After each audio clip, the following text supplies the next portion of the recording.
What will the Dallas Cowboys look like with Cooper Rush at quarterback on Sunday? We'll break it down on this episode of the Locked On Cowboys podcast.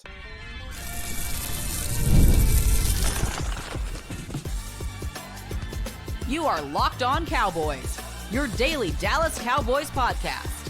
Part of the Locked On Podcast Network, your team every day.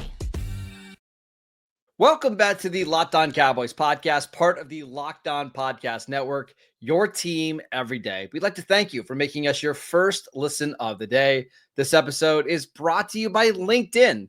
LinkedIn Jobs helps you find the qualified candidates that you want to talk to faster. Post your job for free at linkedin.com/LockedOnNFL. Terms and conditions apply.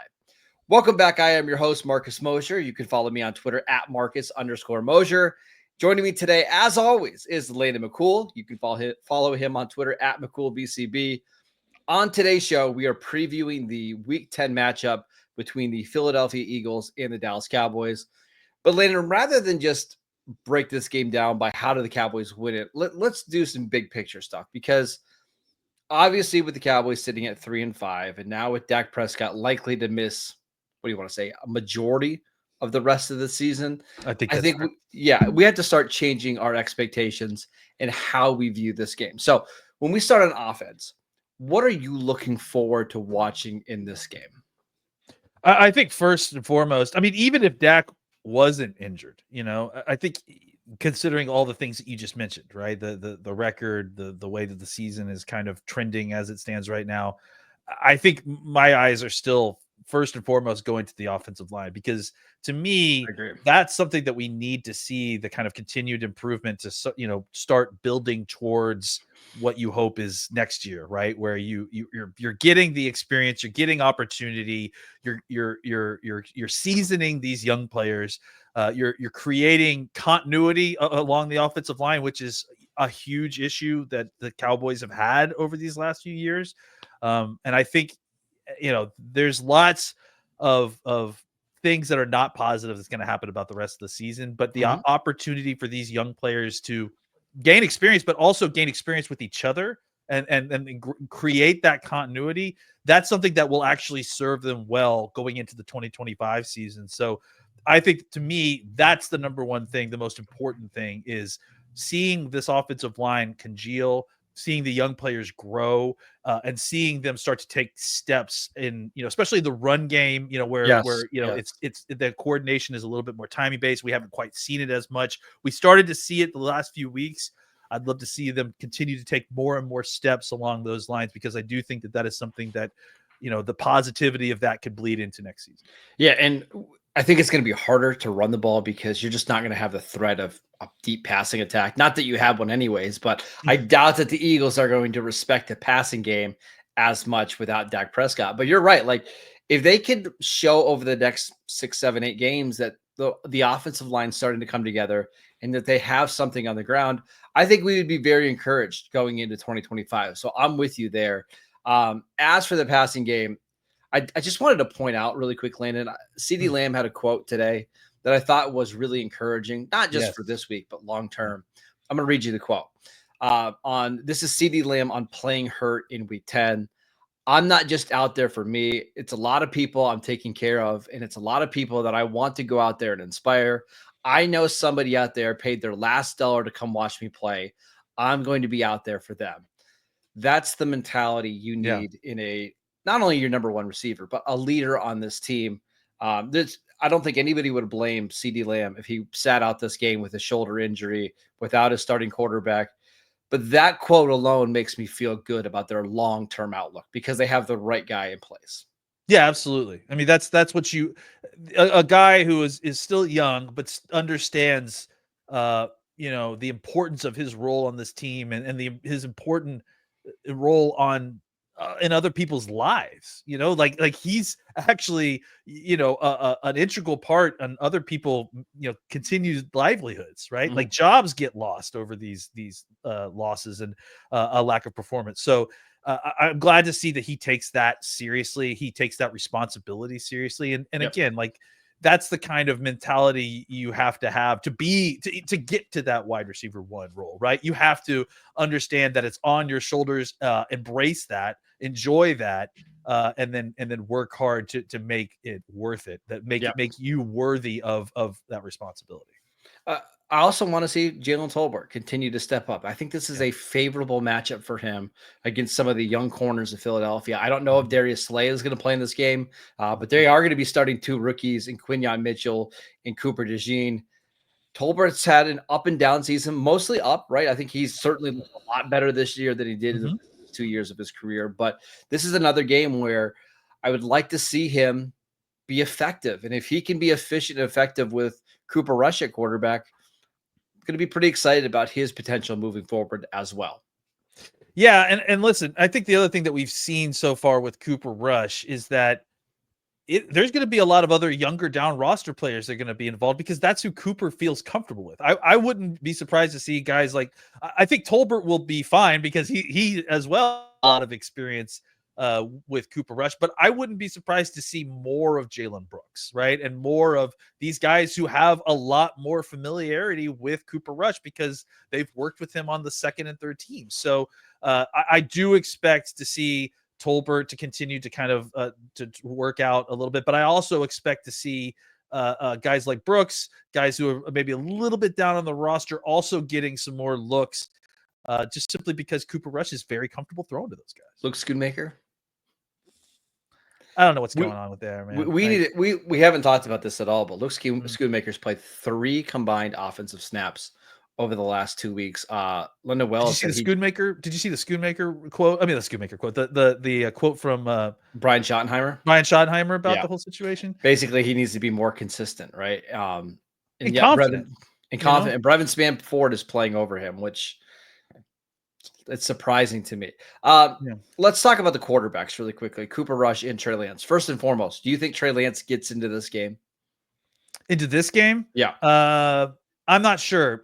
Maybe. I think it's certainly likelihood. I will say this. I do think that he is definitely going to be playing, potentially, multiple, not just the backup quarterback role, like as a gadget player type role in these next few weeks as they try to kind of, just add something to the offense while Dak's gone.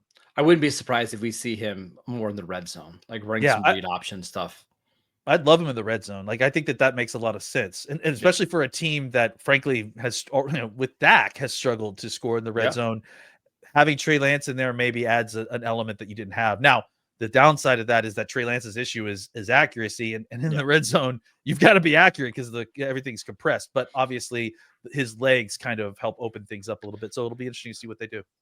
What do you expect from Cooper Rush in this game? Listen, I think that what we talked about with the run game and the improvements of the run game, I think that plays well into how your best bet is to try to win this game too with Cooper Rush, right? You just try to get something going in the run to help open things up for Cooper. I think that, he's going to play within himself, right? He's not going to take a ton of risks.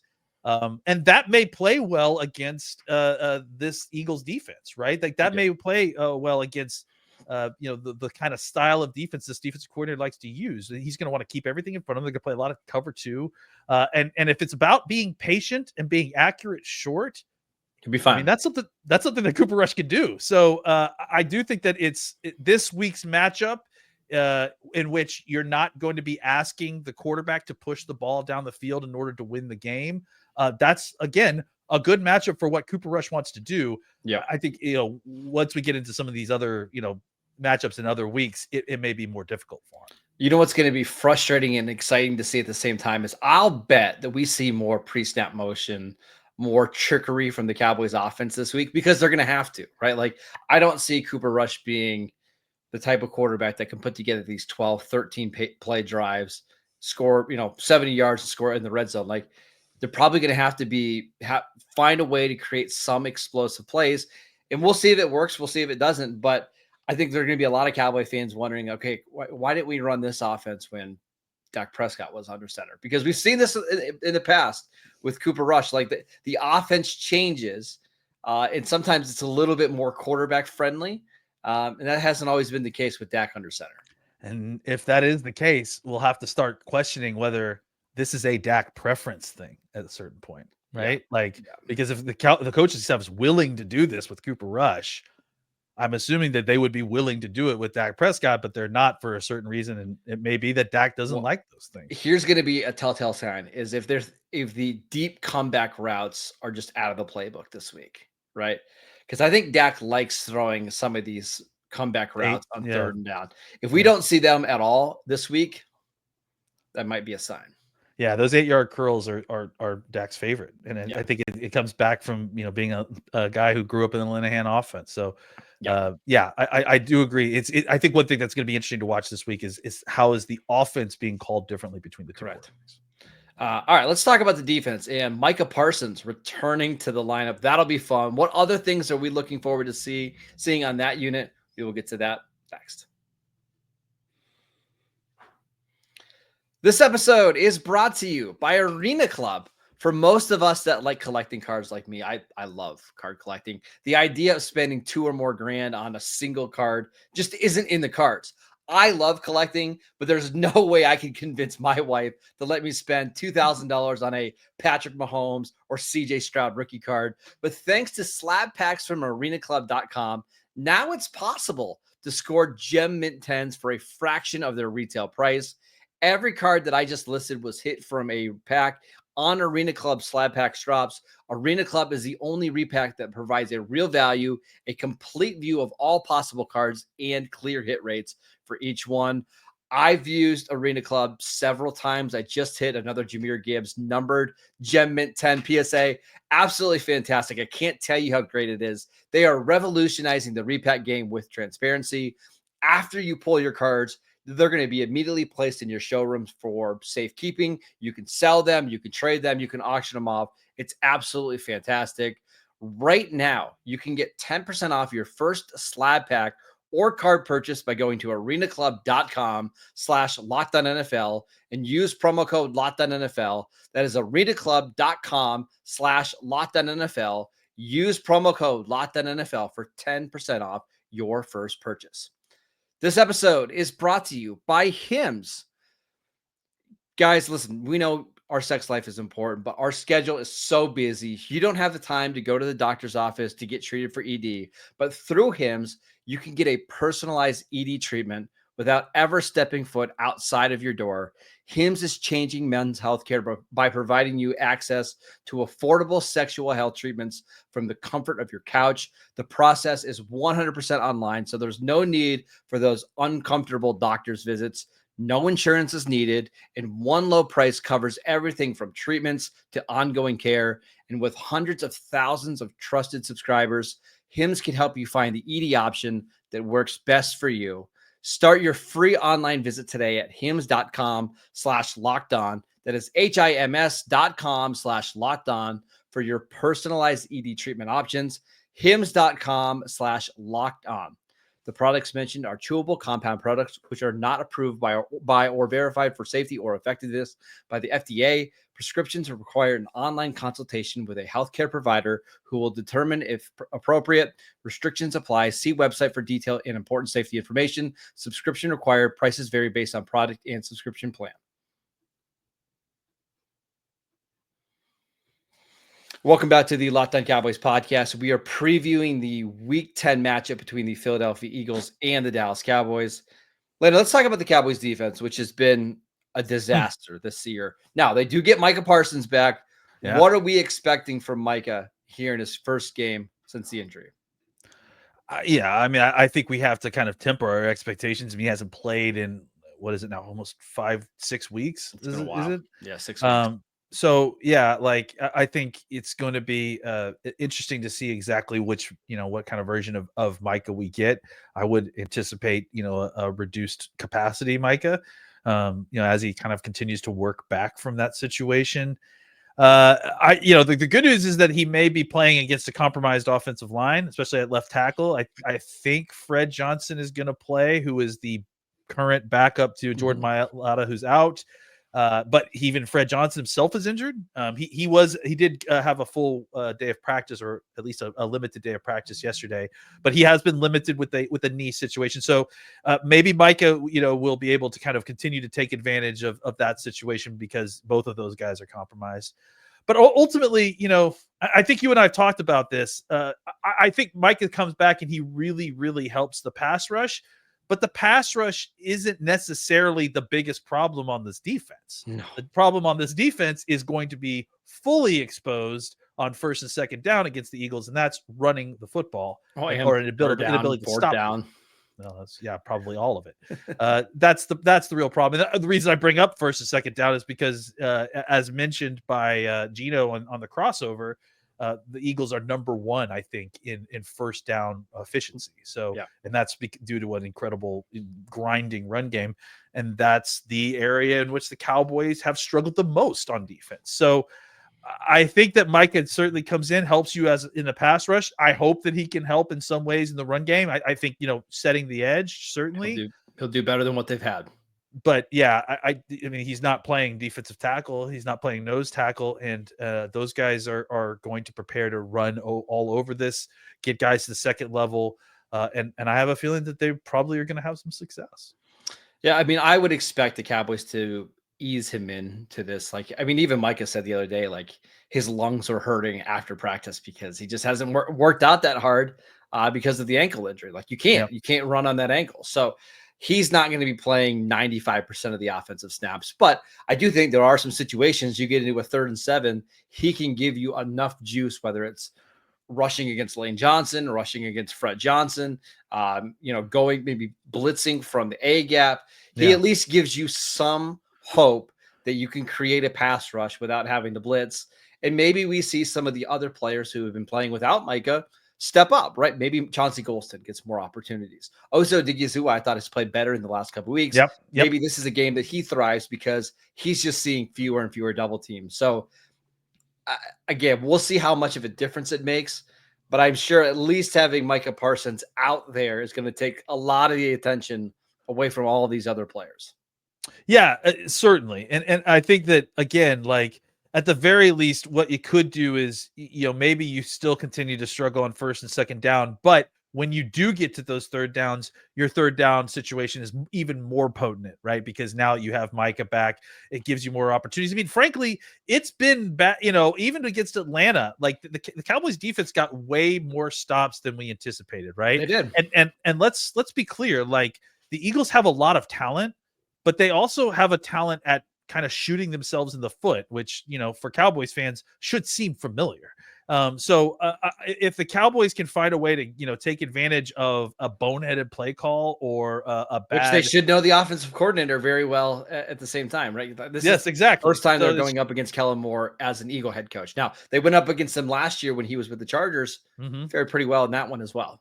Yeah, so it'll be interesting to see how that matchup goes. But again, I do think that the Cowboys, even though it looks incredibly dire when you look at the run stop early down situation for this defense, if they can find a way to take advantage of mistakes, or just make a play every third first down or something like that, get yourself in a situation to where it's a passing third down. Yeah.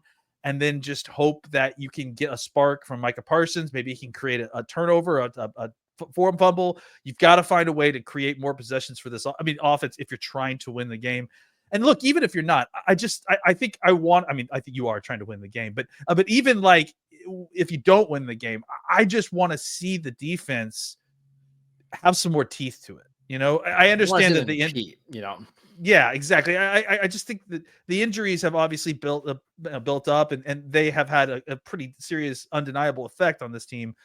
But I do still want to see, as Parsons comes back, as some of these guys come back, that they can make a play every once in a while and they are not just completely helpless. So no anticipation of them becoming a top 10 defense, top 15 defense, but just to put some pressure on the Eagles, I think would be a positive sign, at least steps in the right direction now that you've got Micah Parsons back. And I want to see some of the young players like DeMarvion Overshown. This is his first game against the Eagles. What does that look like? Is he the guy that can maybe help try to slow down this run game? Is he the guy that can help maybe keep Jalen Hurts inside the pocket? it's those types of players, some of the young kids that I'm going to be excited to see this week. I think that's one thing that's really interesting that we hadn't really discussed yet is an X's and O's thing in another, universe where the Cowboys are competitive still. And we're talking about this game like is a very competitive NFC East battle. I think one of the interesting things that we would be discussing is that having Micah Parsons and DeMarvion Overshown on the field at the same time really kind of gives you a lot of options for stopping Jalen Hurts' run, especially on a hurt ankle, right? So I think obviously you're going to have Parsons able to attack a little bit more because he's not going to have to play the kind of green dog stalker. I think you can have Overshown do that and blitz if his man doesn't come out. And if not, then he's a guy who can stay back and prevent Hurts from like slipping out of the front of the pocket, creating a first down situation, even though it's 3rd and long and none of his passing options are open. All right, let's make our predictions for this Week 10 Philly Dallas game on Sunday. We will get to that next. This episode is brought to you by LinkedIn. When hiring for your small business, you want to find quality professionals that are right for the role. That's why you have to check out LinkedIn Jobs. LinkedIn Jobs has the tools to help you find the right professionals for your team faster and for free. LinkedIn isn't just another job board. LinkedIn helps you hire professionals that you can't find anywhere else, even those who aren't actively searching for a new job, but might be open to the perfect role. In any given month, over 70% of LinkedIn users don't visit other leading job sites. So if you're not looking on LinkedIn, you're looking in the wrong place. On LinkedIn, 86% of small businesses get a qualified candidate within 24 hours. Hire professionals like a professional on LinkedIn. Post your job for free at linkedin.com/lockedonNFL. That is linkedin.com/lockedonNFL to post your job for free. Terms and conditions apply. This episode is brought to you by FanDuel. Get ready to tackle the NFL action with FanDuel, America's #1 sportsbook, because right now, new customers can bet $5 and get $150 in bonus bets if you win. The FanDuel Sportsbook app gives you everything you need to place live bets on the NFL all in one place. So when you get a hunch in the middle of the game, you can check out the latest stats, view live play-by-play, and so much more on the same page where you place your bets. Now, this is a great week to bet on the NFL. We've got some awesome games this week. Not only Philly, Dallas, but we've got a great Sunday night football game with the Houston Texans and the Detroit Lions. That 1 o'clock slate is bananas. So go to FanDuel.com today, join, sign up, make your first $5 bet. And again, if you win, you're going to get $150 in bonus bets guaranteed. That is FanDuel.com. Never waste a hunch and make every moment more with FanDuel, an official sportsbook partner of the NFL. Welcome back to the Locked On Cowboys podcast. We'd like to thank you for making us your first listen every single day. For your second listen, check out the new Locked On NFL show. 2 shows every single day. 1 in the morning with Tyler Rowland, 1 in the afternoon with Tony Wiggins for some real NFL talk. You can get that podcast wherever you get your podcasts and on YouTube. All right, Layden, let's make our predictions for this matchup, Week 10. Who do you got winning? I mean, I hate even saying it out loud. I'm picking the Eagles. I mean, yeah. I don't know how we can pick the Cowboys yet until we've seen something that makes us kind of turn around a little bit. Obviously, the situation with Dak is not great. By the way, just now was announced by David Moore that it does sound like the Cowboys are going to put Dak Prescott on IR either today or tomorrow. So, and I say good because I want I agree them to protect Dak from himself. I agree, and I think that's the biggest issue there is that Dak needs to be protected from himself in this situation.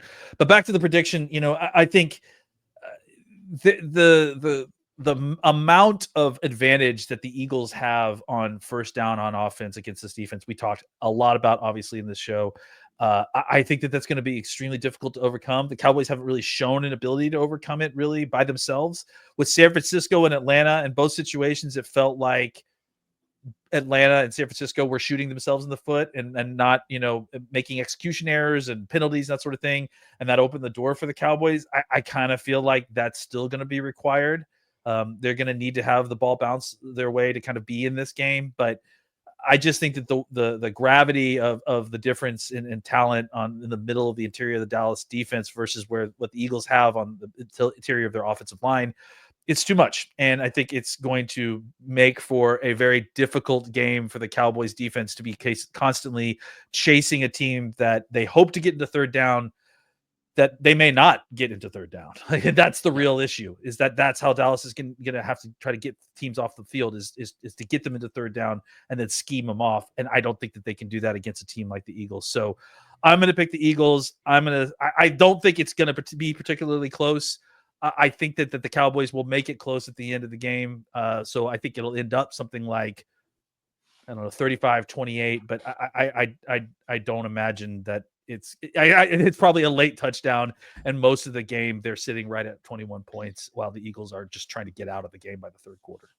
I agree. I think this one has some big blowout potential. Like if the Cowboys start slow on offense and Philly gets up 14-0, things could really snowball in Dallas. I agree with your prediction and everything. I had a different question. What do you say to the fans, or I'm going to ask you just your opinion. When you know that the Cowboys aren't going to be a playoff team, right? Mm-hmm. Are you rooting for them not to lose? Because you're not rooting for them to play poorly, but are you rooting for them not to win the game? Do you still want them to try to win to see if they can just keep things going? Like take me through your thought process in kind of one of these lost seasons.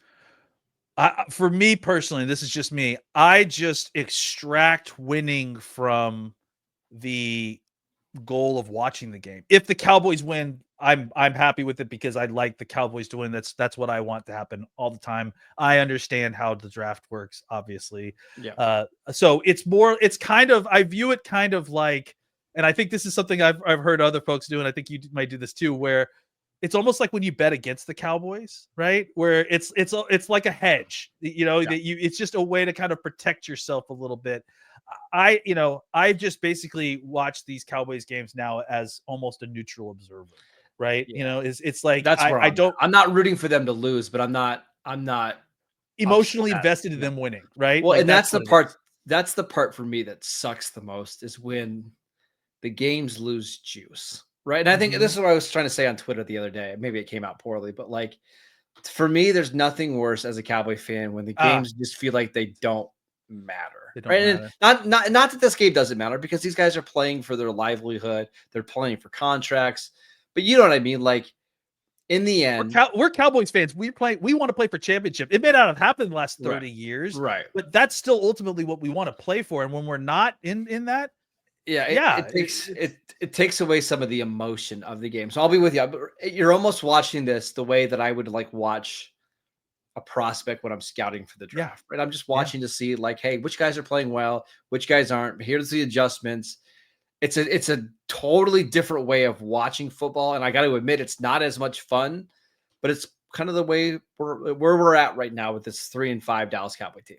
It's analytical more than fandom, right? It's how I watch other NFL games, right? That's how I watch the Cowboys now, just to kind of emotionally prepare myself for watching, Jalen Hurts do a touchdown dance in the Cowboys end zone. It's like, I can't. I have to turn off that side of my fandom at this point because I'm protecting myself from that situation. But I think, again, you get good information for the Cowboys for the future. It's important to watch these games because I think it dictates how things will kind of trend towards the future. But yeah, I think it's just a little bit less emotional, investment in the team because that ultimately they're not likely to end up at the goal where you had set. I know it wasn't too long ago where a big game like this, you would hear the Fox intro music, and actually this game is on CBS, but you would hear the music going into the game and it'd give you chills. Like you'd get excited. Yeah. And there'll be some of that still because it's football and we only have a set number of these games, but like it's Pavlovian at this point. Like if I hear the sound, I'm like, excited already. But yes, I agree. It loses an edge to it to a certain degree. But just to let our Locked On Cowboy listeners know, we're going to be here with you all season long. Listen, misery loves company. We'll be here with you. Layden and I are going to be starting some draft coverage over the next few weeks. Again, listen, maybe things change. Maybe the Cowboys go on this run and now we're starting to talk playoff picture. That would be a lot of fun to do that. Yeah. But we are also going to start looking ahead to contracts, players, cornerstone guys on this franchise. What do they need in the draft? What does this draft look like? Where's the cutoff in terms of talent? Where's the talent in this year's draft? So make sure you're tuning in for all of that great content. You can follow the show on YouTube, Locked On Cowboys over there. Download the podcast wherever you get your podcasts. Follow Landon on Twitter at McCoolBCB. I'm at Marcus_Mosher. Enjoy the game. We'll see you right back here on Monday.